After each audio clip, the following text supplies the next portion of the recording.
Queridos hermanos, iniciamos la lección divina de este sábado 15 de febrero, sábado de la quinta semana del tiempo ordinario.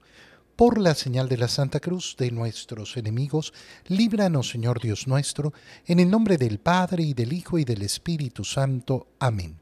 Señor mío y Dios mío, creo firmemente que estás aquí, que me ves, que me oyes.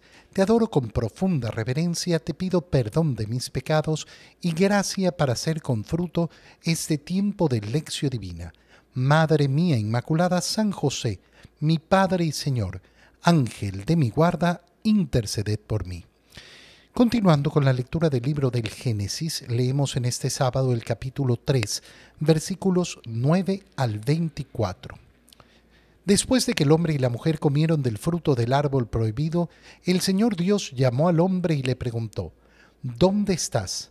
Éste le respondió: Oí tus pasos en el jardín y tuve miedo, porque estoy desnudo y me escondí. Entonces le dijo Dios: ¿Y quién te ha dicho que estabas desnudo? ¿Has comido acaso del árbol del que te prohibí comer? Respondió Adán: La mujer que me diste por compañera me ofreció del fruto del árbol y comí. El Señor Dios dijo a la mujer: ¿Por qué has hecho esto? Repuso la mujer: La serpiente me engañó y comí.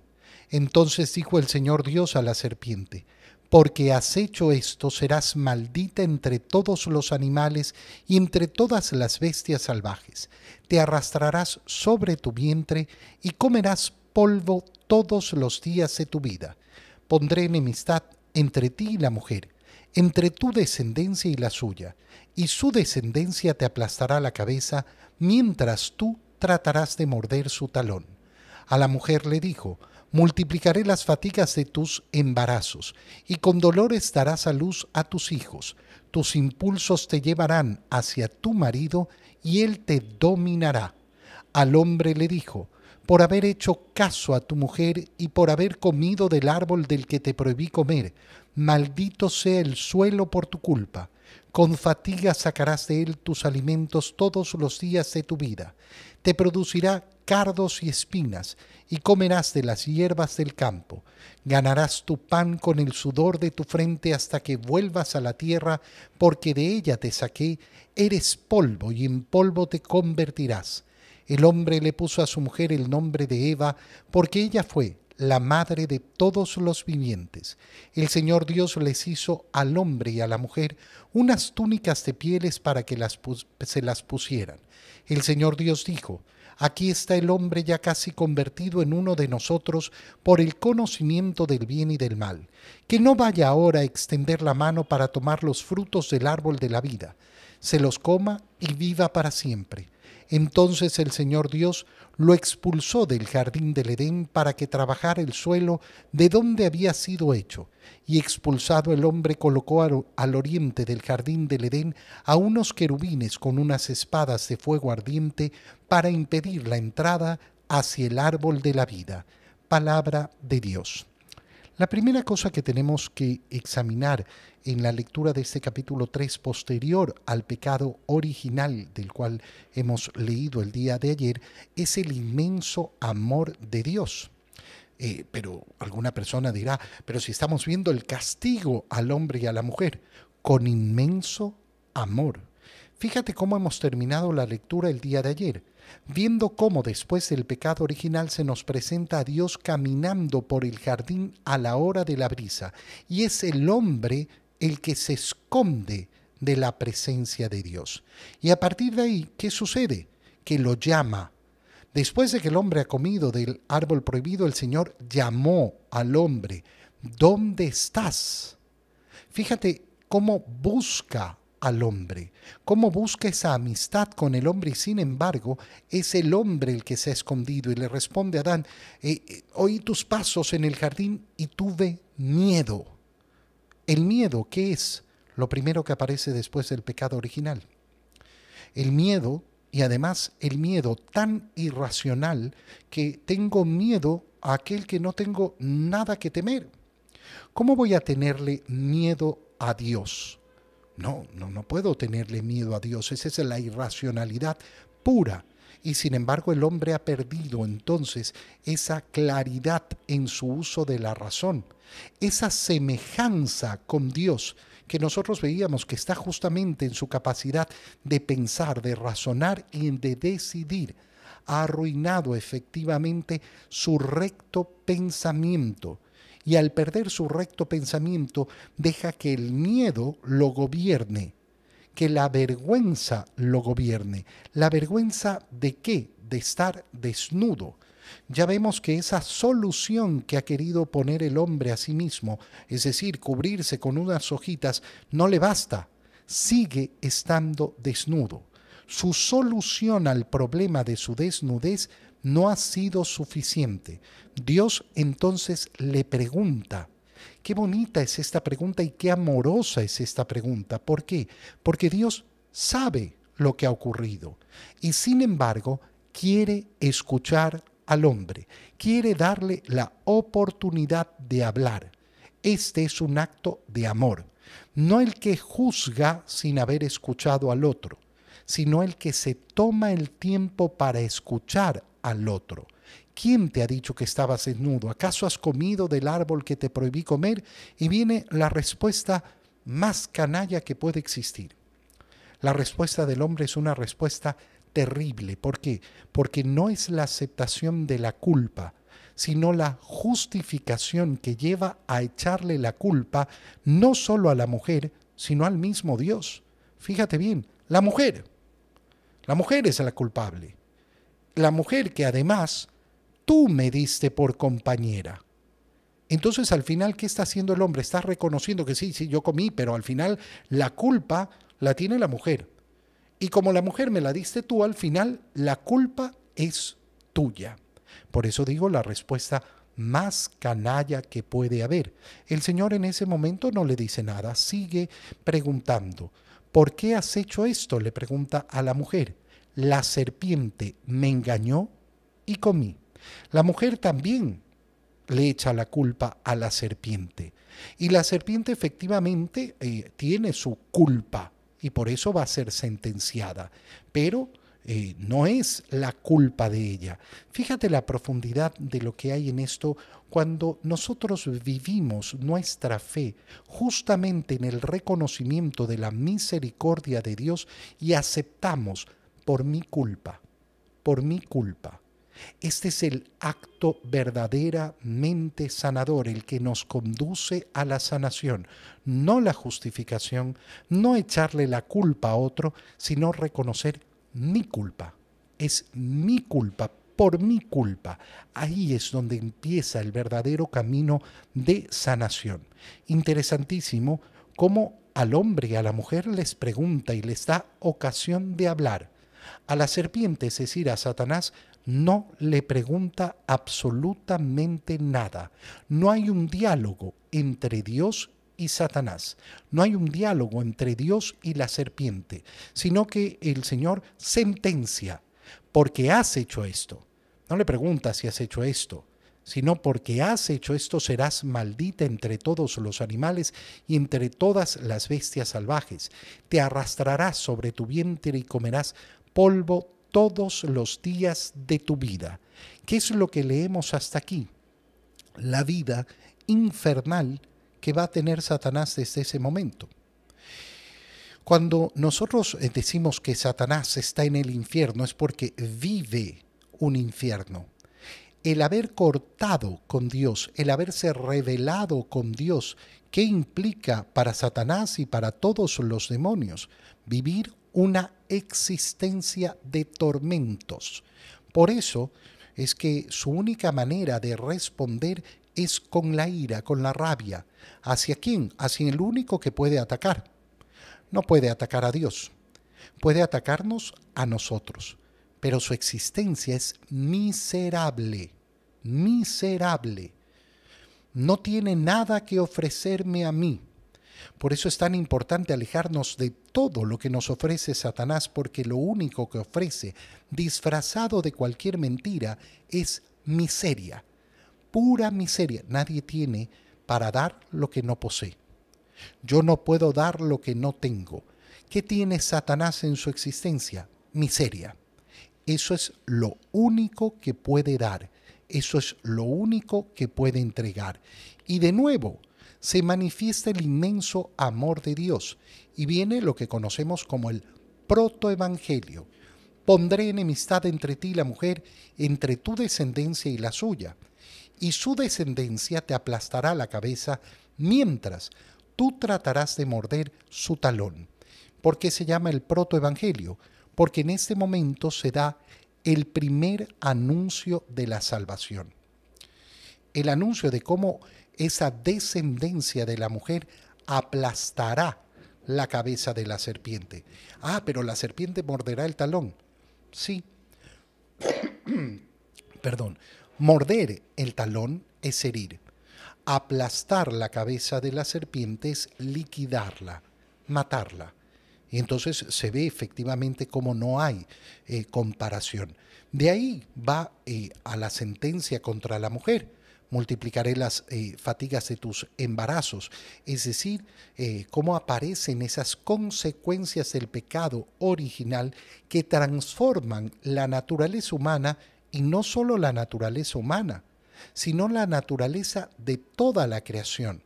Ese dolor en los embarazos, esa fatiga en los embarazos, no era parte de ese plan original de Dios, sino introducido por el pecado.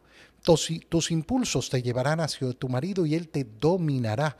Nosotros veíamos cómo Dios había establecido esa dominación sobre la naturaleza de un modo hermoso. Ahora aparece la dominación ya de un modo que no es hermoso. Él te dominará de una manera en que no debías ser dominada. Al hombre, en cambio, le dice, y aquí la transformación, no solo de la naturaleza humana, sino de la naturaleza de toda la creación. Por haberle hecho caso a tu mujer, por no haber sido la cabeza que tenías que ser en tu hogar, por haber comido de lo que yo te prohibí, maldito sea el suelo. Es decir, una transformación de toda la naturaleza. Y ahora sacarás con fatiga los alimentos, te tendrás que esforzar, ganarás tu pan con el sudor de tu frente y volverás a la tierra. Es decir, ¿qué está anunciando? Anunciando que efectivamente lo que les había dicho se va a cumplir. Entra la muerte en el mundo. Y termina esta parte del libro del Génesis con una cuestión maravillosa. El hombre puso a la mujer el nombre de Eva porque ella fue la madre de todos los vivientes. Esto es importantísimo para entender por qué compartimos el pecado original, porque el pecado original resulta ser esa condición en la cual se encuentra el hombre después de haber pecado. Y no puede entregar otra cosa que lo que tiene. El principio lógico básico. Nadie puede dar lo que no tiene. ¿Por qué tengo que pagar yo el pecado de Adán y Eva? Porque Eva es la madre de todos los vivientes. Porque no me pueden entregar aquello que no poseen, aquello que han perdido en el pecado original, esa gracia original que el Señor les había entregado. Y fíjate, el hombre hizo a él y a la mujer túnicas de pieles para que se las pusieran. ¿Pieles de qué? De animales. Se introduce ya la muerte en el mundo, la muerte de los animales, pero es ahora Dios el que soluciona por primera vez el problema de la desnudez del hombre y de la mujer. No, no te sirven unas hojitas. Yo te coloco una solución mejor. Esto va a ser importantísimo en la historia de la redención. ¿Por qué? Porque nos lleva a ese revestimiento de Cristo, que va a ser la sanación completa. Y termina recordándonos el árbol de la vida. He aquí que el hombre ya ha comido del árbol del conocimiento del bien y del mal, que no vaya a extender ahora la mano sobre los frutos del árbol de la vida, y lo expulsa del jardín, coloca unos querubines con espadas de fuego ardiente para impedir la entrada hacia el árbol de la vida. ¿Te acuerdas que veíamos cómo en el centro del jardín había dos árboles? El árbol de la vida y el árbol del conocimiento del bien y del mal. Podía comer del árbol de la vida, ahora ya no puede. Ahora ya no puede. El que no tenía que comer era el árbol del conocimiento del bien y del mal, no querer convertirse en su propio Dios, y por haber desobedecido pierde el acceso al árbol de la vida. Y el árbol de la vida se pierde entonces para nosotros. Ay, pero y perdimos el árbol de la vida. El árbol de la vida se nos ha devuelto en la cruz de Cristo. Si tú no sabes descubrir el fruto que cuelga del árbol de la vida, que es la cruz, ¿y su fruto cuál es? Cristo mismo, que se nos entrega como alimento. ¿En qué consistió el pecado original? De este fruto no comas. ¿En qué consiste la salvación? ¿Cómo alcanzo la vida eterna? De este fruto come. Toma y come. Toma y bebe. De ese fruto que ha colgado del leño del árbol de la cruz. Ahí está nuestra redención, nuestra salvación, nuestro camino a la verdadera vida, vida eterna. En el Evangelio, leemos el Evangelio de San Marcos, capítulo 8, versículos 1 al 10. En aquellos días vio Jesús que lo seguía mucha gente y no tenían qué comer.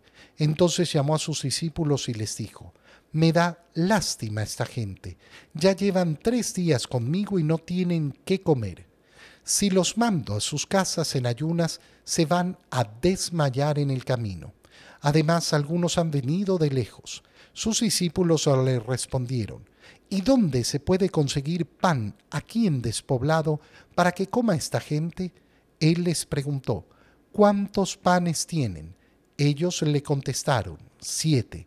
Jesús mandó a la gente que se sentara en el suelo, tomó los 7 panes, pronunció la acción de gracias, los partió y se los fue dando a sus discípulos para que los distribuyeran. Y ellos los fueron distribuyendo entre la gente. Tenían además unos cuantos pescados. Jesús los bendijo también y mandó que los distribuyeran. La gente comió hasta quedar satisfecha y todavía se recogieron 7 canastos de sobras. Eran unos 4,000. Jesús los despidió y luego se embarcó con sus discípulos y llegó a la región de Dalmanuta. Palabra del Señor. Brevemente, ¿cuál es la idea principal que se nos muestra en la multiplicación de los panes y de los peces? Lo primero, lo más importante, la compasión con la que mira el Señor, con la que está atento a nuestras necesidades. Fíjate qué importante es esto. Cómo el Señor se toma el tiempo para decir: oye, esta gente lleva 3 días conmigo, ya no tienen qué comer, pero además, si los despido en ayunas, se me van a desmayar en el camino. ¿Qué implica eso? Implica ese tener los ojos abiertos a la necesidad de los otros. Qué importante es cuando leemos esta parte del Evangelio darnos cuenta que esas necesidades que tengo yo son parte de la preocupación de mi Señor. Que mi Señor no es que es indiferente a mis necesidades. En segundo lugar, después de ver esas necesidades, planteárselas a los discípulos que dicen: bueno, ¿y qué hacemos? Bueno, ¿qué es lo que tienen? La importancia de darnos cuenta cómo el Señor quiere que nosotros pongamos lo que tenemos. No nos pide jamás poner lo que no tenemos, lo que tienes. Si tu existencia es pequeña, bueno, eso es lo que yo tengo que poner al servicio del Señor. Si tu existencia es grande, eso es lo que tengo que poner al servicio del Señor. El Señor no me pide que le ofrezca lo que no tengo. Me pide que le ofrezca lo que tengo. Aquí tenemos 7 panes. Bueno, pues de estos 7 panes vamos a trabajar. De estos 7 panes es que voy a obrar el milagro. Qué bonito es darnos cuenta cómo el Señor nos toma en cuenta. Nosotros tenemos que actuar con lo que tenemos. Es que los males del mundo son tan grandes que yo no puedo hacer absolutamente nada enfrente de ellos. El Señor no te pide que soluciones todos los males del mundo. El Señor te pide que ofrezcas lo que tú tienes. Que pongas en sus manos lo que tú tienes. Qué hermoso es entonces hacer nuestra oración hoy día. Señor, ¿de qué me sirven a mí las cosas? ¿De qué me sirve a mí la vida? ¿De qué me sirven a mí cualquier acción que realice si no es poniéndola en tus manos?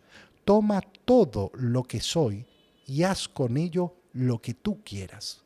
Te doy gracias, Dios mío, por los buenos propósitos, afectos e inspiraciones que me has comunicado en este tiempo de lección divina.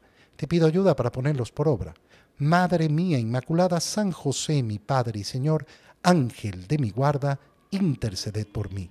María, Madre de la Iglesia, ruega por nosotros. Queridos hermanos, que el Señor los bendiga y los cuide en el nombre del Padre y del Hijo y del Espíritu Santo. Amén. Que tengan todos un muy feliz día.